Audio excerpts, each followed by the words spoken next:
At the age of 10, these 3 children endure everyday struggles that would test most adults mentally and physically. Danielle is still the size of a toddler. She knows she will spend her adult life in the body of a child. Sometimes I do get upset because, like, it's in fashion, most of the clothes that I see, and I can't wear them. When she was 18 months old, 90% of Terri's body was burnt in a house fire. She defied medical odds when she made it through the first night and has continued to defy all the odds since. When I grow up, I'd like to be a nurse. Callum may look like an ordinary 10-year-old boy, but his way of life is quite unique. At home, he's the man of the house, caring for his disabled mother and 5-year-old sister. My mum has always had this condition, but from the age I could, I've always tried to help. Sometimes I've made things worse by trying to help, but I learned from my mistakes and I tried to make it better and better. Despite their hardship, these children remain lively, happy, grounded and strong, each one of them embracing life like any 10-year-old. What is it that enables these unique children to cope? And how will their already complex lives get harder as they move into teenage years and adulthood? These are Britain's extraordinary 10-year-olds.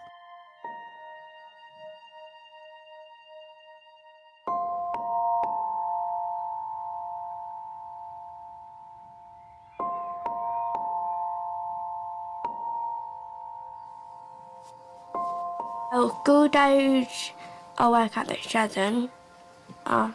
It's a weekend, I'll just wake up any time. Sometimes it's 10 o'clock. I go up actually in there because I'd like to work in a hospital. Because I'd like to help people who's ill. But I think I know how to do bandages because I had lots on me. Terri Calvesbert began life as a typical bouncing baby girl. But in 1998, an accidental house fire ripped through their home, leaving 18-month-old Terri suffering 88% burns to her body and fighting for her life. Nobody expected this extraordinary little girl to live through that night. The type of injury Terri suffered is one of the worst insults that the human body can suffer.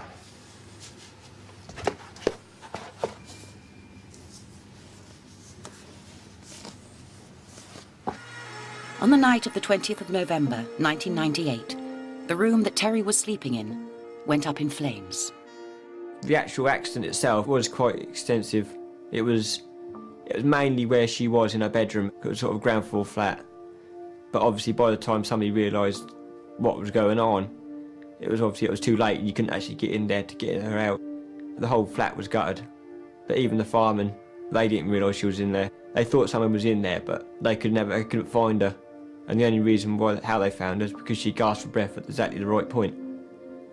They resuscitated her at the time, and it was a matter of them going there or losing her completely, so they put her in the back of a police car and went. With every second vital for her survival, Terri was rushed to the local hospital. And you go completely blank. I just sat in the grass verge and didn't know what to do. A stunned Paul was quickly taken to the hospital in another police car to be with his daughter. When he arrived, the sight of Terri was just too much for him to accept. She was just like, it's like a silver sheet really, it's like a heat sheet. The only thing you saw was 2 little eyes, and the smell of it was horrible. You can't even describe the smell, it was horrible. He walked into her room and then walked straight out, wanting just to remember his daughter as she was, not as she had become in the last horrific few hours. But after that, I made a point that if I can't see her as she is, then how am I expecting anybody else to see her as she was?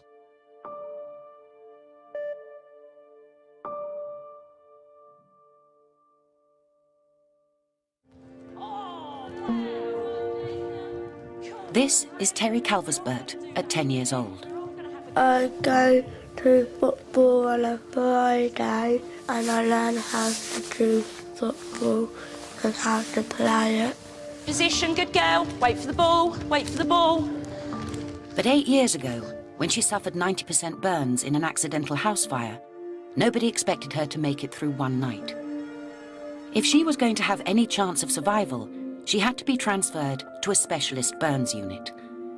On arrival at the Broomfield Hospital in Essex, she was immediately put under the care of world-class burns surgeon Dr. Peter Zawalski. I was on call that night and I was called in to see her. She obviously had a very serious burn injury and the whole team obviously were involved in initially resuscitating her and then later on the following day operating on her. Terri had an extensive up to 90% full thickness burn injury which affected her face, her trunk, both upper limbs and both lower limbs. Unfortunately, Terri's fingers were essentially dead when she came in. We didn't remove them to start off with because we always give everything the benefit of the doubt, but during the course of her treatment it became apparent that the fingers on both hands unfortunately were not viable. We had to remove them. Similarly, her foot, it became apparent that the burn was so bad there that the foot was not viable, the tissue there was not alive, and we had to remove it.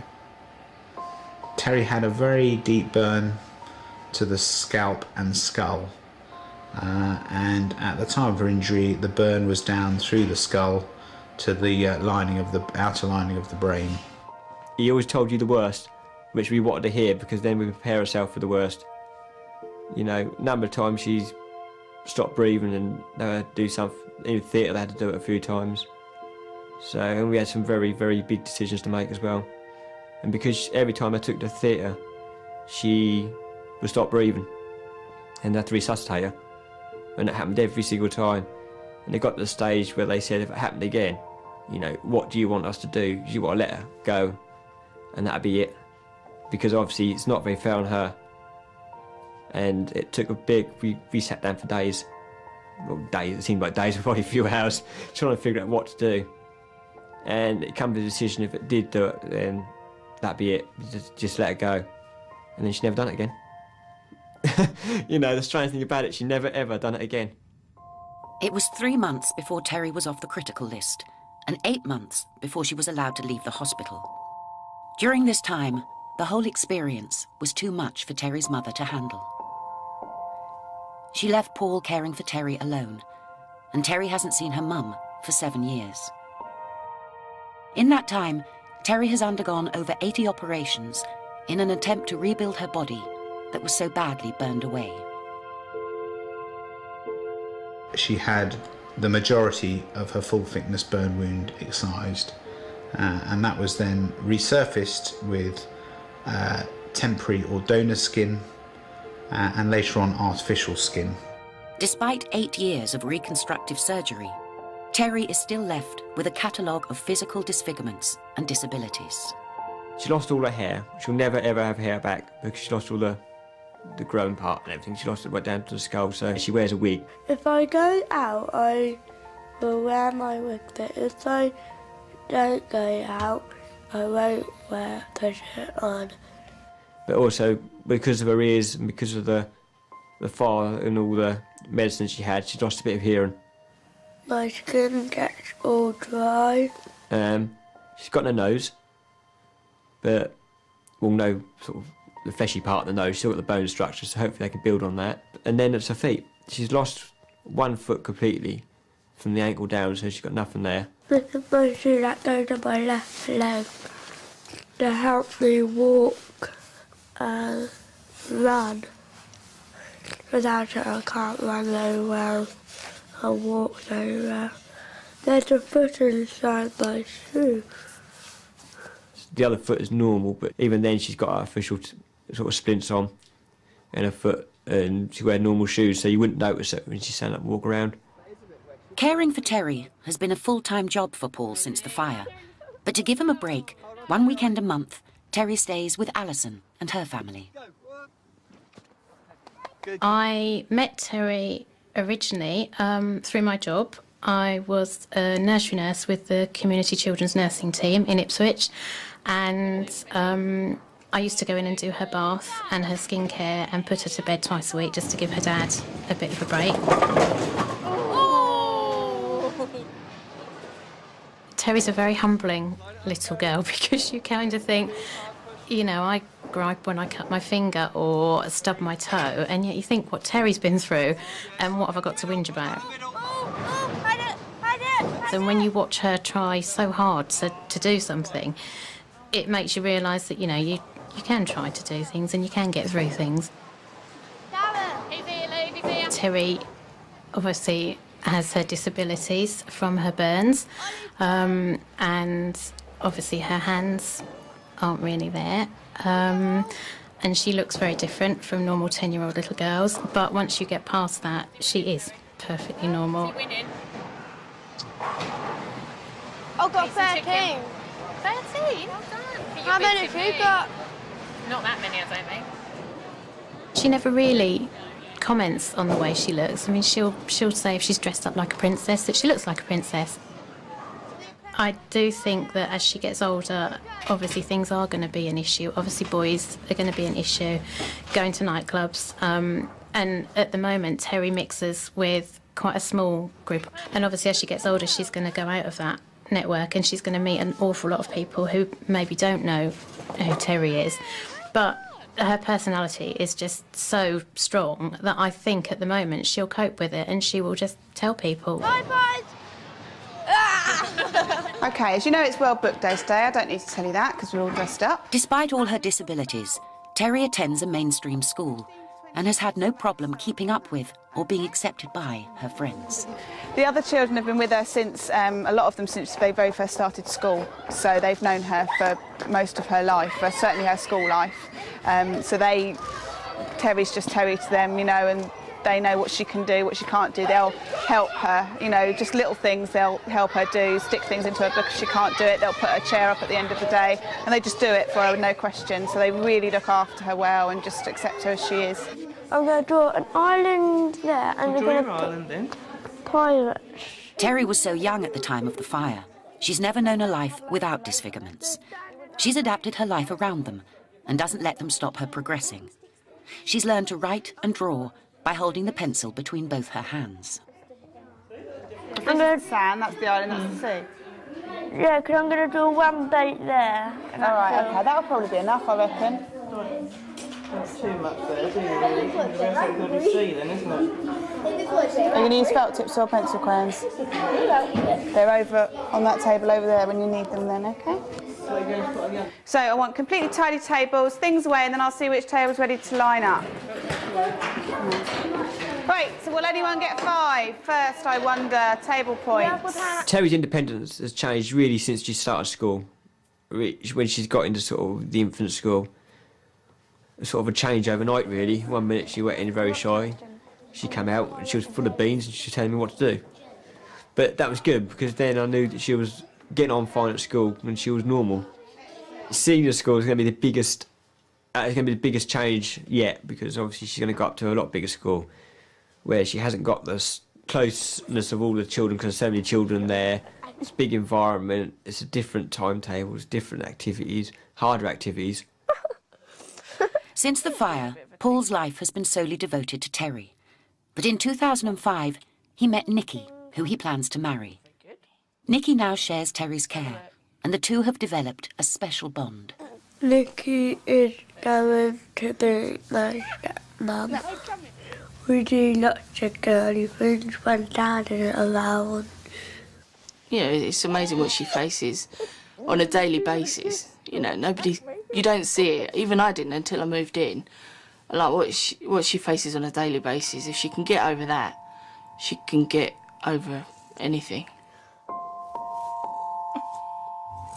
At 10, Terri is at a crucial turning point in her life. In the years immediately following the fire, the most important thing for Terri and her family was keeping her alive and healthy and enabling her to have as normal a life as possible. Now she's verging on her teenage years, when appearances become much more important and society becomes much less sympathetic to those who look different. Today, Terri's returning to the hospital, where she beat all the odds 8 years ago, when she survived the night. She's about to find out what plans Peter Przewalski has to reconstruct her body and face over the next few years as she develops into a young woman. At the age of 10, when I see Terri, I'm extremely proud for her, her father and her family, and particularly to see the way she's risen above her injury. Right, now then, how are things? In the future, Terri's going to need further surgical reconstruction. We're in the process of reconstructing a hand. We're going to have to continue releasing any areas of scar that tighten up. We'd release the contracture, put some artificial skin or Integra in there, and we'd see if we could get that down as well. The scarred skin and the skin grafted areas do not stretch and grow in the same way as normal skin. So maybe you'd release this side first and get that straight, yeah, or straighter. In Terri's case, the skin in this part of the arm is getting a bit tighter and causing her some restriction of movement at the elbow. So at some stage in the future we're going to have to release that and put some more skin in. What about her face? I know you talked about that last time, didn't you? Yeah. Whether to do anything with her nose and that. No. I think she's going to need to be a bit older to do something there. If we make her a nose now that suits her face as she is at the moment, in 5 or 10 years' time that nose will be too small for her. And Mr. Yeah, no, I think that's okay, darling. That was right, that was flat. Yeah, that's nice, that's okay. In Terri's future, she will thrive. I think she's got the mental fortitude to actually do very well. I think her inner strength will shine through. We find that, you know, what's up here, what's in here, really does help people overcome their problems. At the beginning, we had these visions of her obviously always being at home, never leaving home. She wouldn't have the confidence to leave home. You know, she'll never find anybody because she'll be picked on. She looks different. You know, them sort of things. Now, when we look back on it, I think it's stupid. You know, the way she's going now, she'll be, you know, she'll leave home at 18, I reckon. You know, get a place of herself, start work, you know, do everything normal. And that's what I wanted to do. When I go out there, I'd like to get married and have children.